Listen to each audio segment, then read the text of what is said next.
Themes इन Shelley's poetry, तीन basic, nature, alien.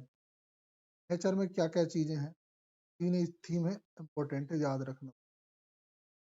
Shelley's poetry celebrate the power and the beauty of natural world, है ना।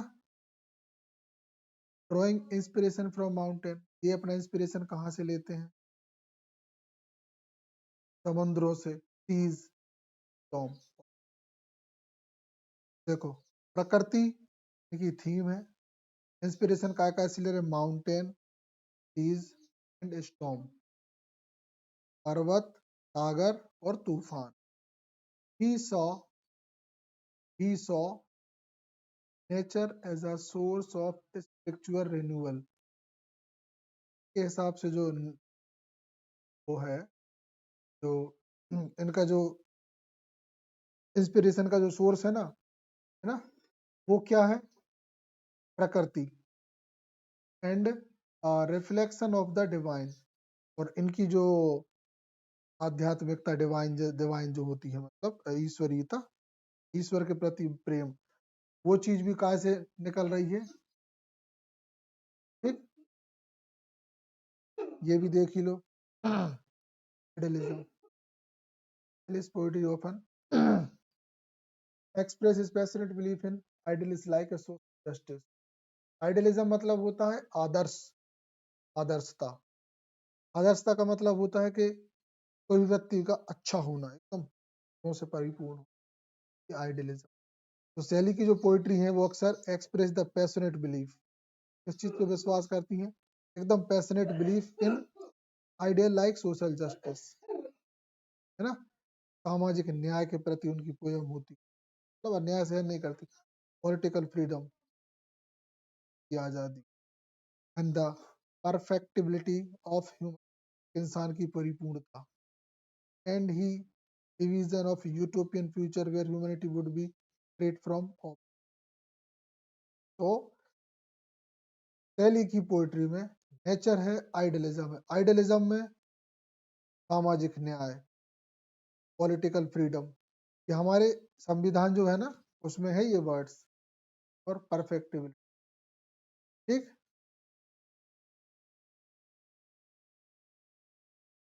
अब देखें rebellion, Shelley's poetry frequently change the status quo, rebellion against the stabilized institution।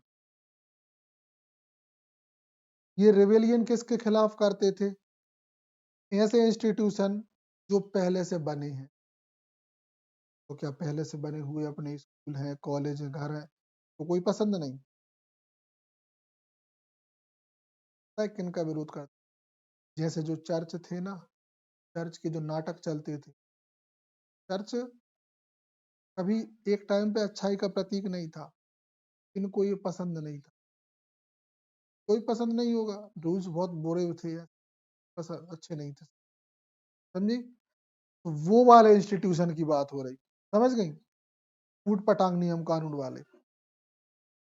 फिर इसके बाद religious dogma, religious dogma मतलब होता है एक सामाजिक असमंजस, या ऐसी चीज जो ठीक ना हो, सोशल कन्वेंशन, ऐसे ऐसे नियम कानून चलते थे। हिज वर्क्स कैंपियंड, उनके वर्क ने किस चीज पे जीत हासिल की, champion the right of individual and the power of imagination to transform the world.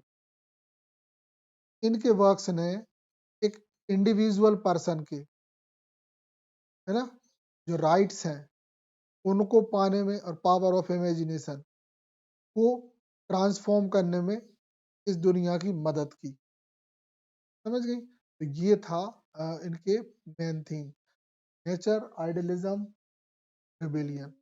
अच्छा, देखना जो रिबेलियन है ये कीट्स की पोइट्री में नहीं था, ये है दोनों में, थोड़े से गर्म स्वभाव के आदमी हैं दोनों में, अगर हम अंतर देखें, बाकी बहुत सारी चीजों में सेम है, नेचर सेम है, आइडियलिज्म सेम है ना, मगर रेबेलियन ये यही थे। थोड़े से तेज थे, ज्यादा कम सहन न करने। ठीक, आगे बढ़े। मजा आएगा देखना। Pioneer romanticism. तो Shelley's visionary poetry and philosophical idea were pivotal, shaping a romantic literary movement, inspiring later writers with the emotive, imaginative and the revolutionary verse. तो देखो सीधी सी बात है, पायोनियर मतलब होता है मील का पत्थर साबित हो। ये लोगों के लिए वैसे थे क्योंकि इनने जो लिखा वो आगे आने वाले राइटर्स को प्रभावित, ठीक, इमोशनली, इमेजिनेटिव और रिवोल्यूशनरी वर्ष देने में। Clear. Inspiring the next generation, बिल्कुल वो डायरेक्ट यही बात बोल दी, आगे आने वाली जनरेशन को इनने बताया। किस किस चीज में? Lyricism, myth making, the passionate commitment of social and political, in field में लोगों ने सोचा और लिखा।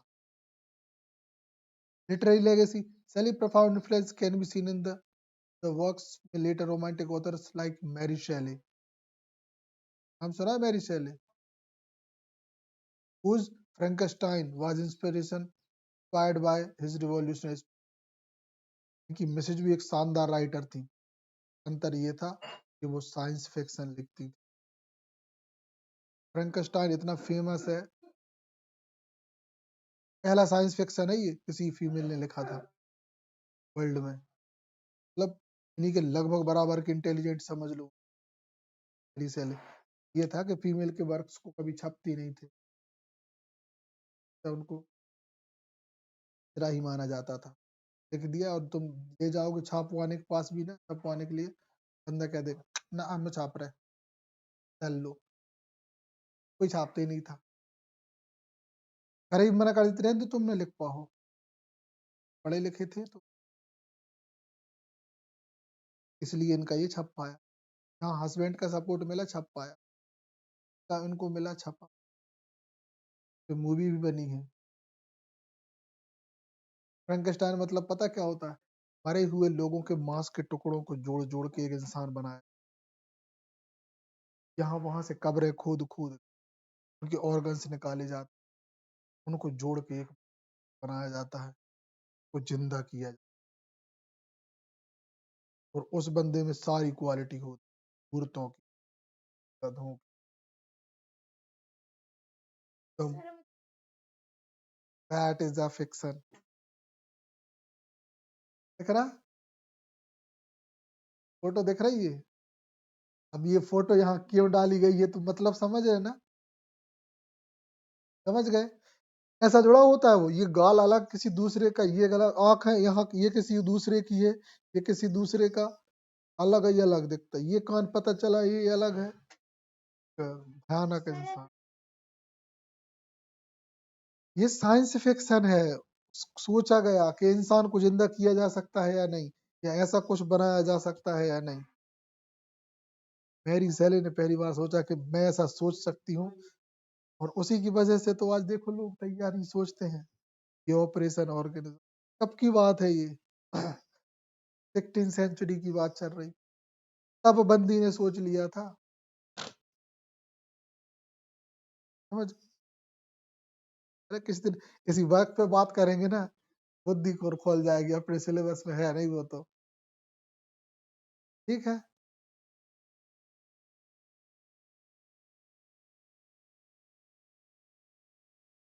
Controversy, controversial and scandals in Shelley's life. Controversy मतलब होता है विवाद, स्कैंडल मतलब होता है, अपनी भाषा में कहती है अरे यार लफड़ा होगा, है ना, लोचा। समझ गए? वो है ना, लोकल शब्द याद है, इसका हिंदी मीनिंग अच्छे समझ में नहीं आ रहा, ठीक है।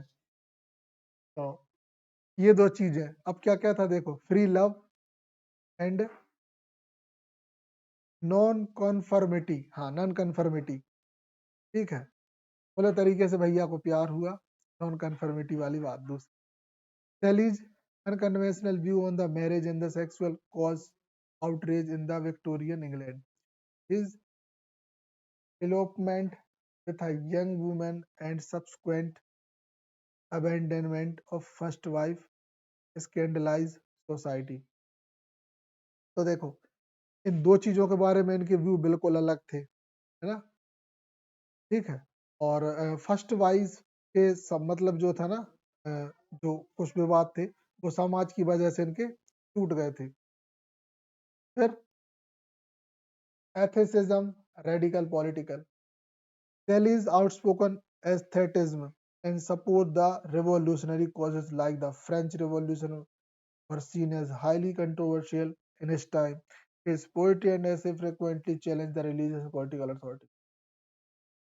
ये बहुत रेडिकल पर्सन थे, राजनीति में एकदम अड़ के खड़े होने वाले।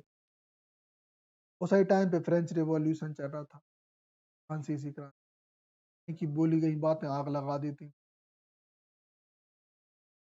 जलवा जलवा थे। फिर पोस्थुमस रेपुटेशन, ये बात समझने वाली है। ये क्वेश्चन आता है और ये वर्ड कईयों को पता नहीं होता, हमें खुद। तो ये पोस्टमस मतलब क्या आता है? मरणोपरांत। याद रखना, ये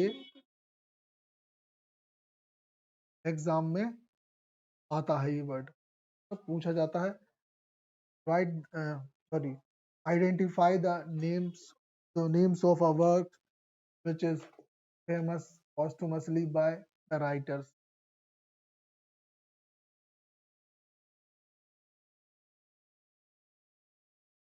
Posthumous reputation.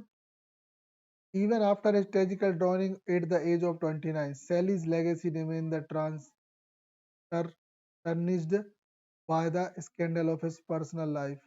It took decades for the reputation as a visionary poet to fully rehabilitated.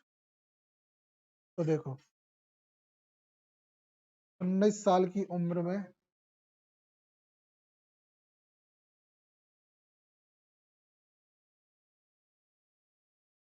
जल्दी जल्दी, हाँ, तो 19 साल की इनकी डेथ के बाद ड्राउनिंग, याद रखना मौत के लिए ड्राउनिंग वर्ड भी यूज होता है, इनकी प्रसिद्धि बनी रही।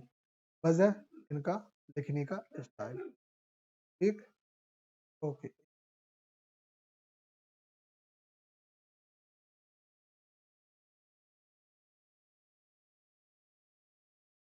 फिर कैलीज ट्रेजिक डेथ एंड लेगेसी, हमने देखा इनकी जो डेथ थी वो ट्रेजिकली हुई, है ना? अब वो ट्रेजिकली कैसी, वो हम कभी बाद में बताएंगे। Shelley drowned at the age of 29 in shipwreck off a Italian coast, बता दिया उनने लिख के भी। समझ गए? नहीं समझी? शिप के टूट जाने से एक शिप में ये बैठे थे, वो शिप टूट गई और ये उसमें डूब के मर गए। हाँ, और वो भी खड़ी हुई बोट। बहुत आना होता है ऐसे। Unfinished work, many of his greatest poems were left unfinished at the time of his death. इनकी मौत के बाद बहुत सारे इनके जो वर्क्स है वो अनकम्प्लीट रह गए, कंप्लीट पूरे नहीं हो पाए, अनफिनिश्ड रह गए। एंड्यूरिंग लेगेसी, जीवन भर इनको लोगों ने प्रेज किया। फिर बस ये वो नॉर्मल चीजें हैं। फिर देखें critical reception and scholarly interpretations, evolving perspective, Kelly's work has been submitted to diverse and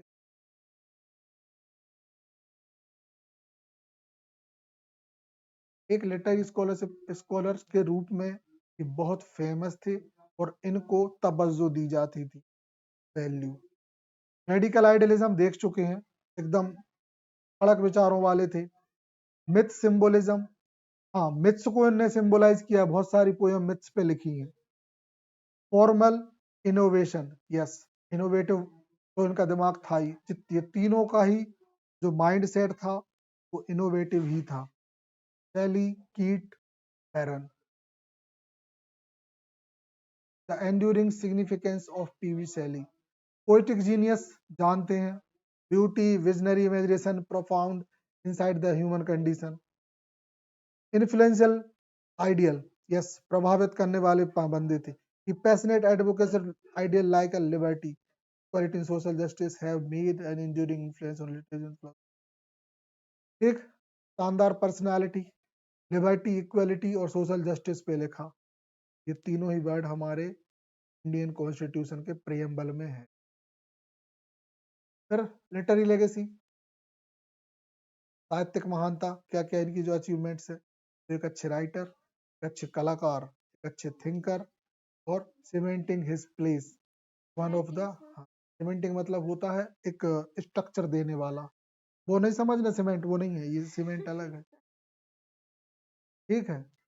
potence romantic poet, ठीक, सीमेंटिक स्ट्रक्चर आएगा तुम्हारे में, ठीक है। तो ये हमारे थे पहले, जिनका पूरा लाइफ थोड़ा सा बड़ा था लेकिन अलग था। जॉन कीट से देखो कितना अलग है, हमें तीनों को कंपेयर करना है। अभी लॉर्ड बैरन शायद सेकेंड ईयर में आए, लेकिन वो आएंगे, है ना। और सबसे ज्यादा और जो फूट पटांग कंडीशन पे मिलेंगे हमको सेकेंड ईयर, ठीक है। तो यहीं पे अपन इनको सम अप करते हैं।